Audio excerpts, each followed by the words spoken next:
కర్నూలు నగరంలోని జిల్లా కాంగ్రెస్ పార్టీ కార్యాలయం సమీపంలో ఉన్న హైదర్ చంద్ ప్లాజా అపార్ట్మెంట్లో శుక్రవారం 79వ స్వతంత్ర దినోత్సవ వేడుకలు అపార్ట్మెంట్ వాసులు అందరూ కలిసి Haider Chand plaza welfare committee ఆధ్వర్యంలో ఏర్పాటు చేసిన జాతీయ పతాక ఆవిష్కరణ కార్యక్రమం ఘనంగా జరిగింది. అనంతరం స్వీట్లు పంపించేశారు. అందరూ కలిసి స్వతంత్ర దినోత్సవం సందర్భంగా శుభాకాంక్షలు తెలుపుకున్నారు. ఈ కార్యక్రమంలో committee president Salim, vice president Dinakar, secretary Yusuf, joint secretary Veena Reddy, treasurer Ranjith, సభ్యులు మధు, నాగదేవమ్మ తదితరులు పాల్గొన్నారు.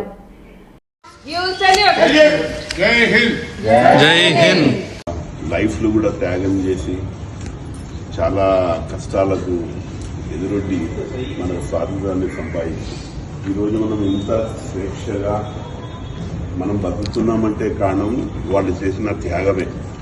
సో ఈరోజు మనకు స్వాతంత్రం బ్రిటిష్ వారు ప్రకటించి 79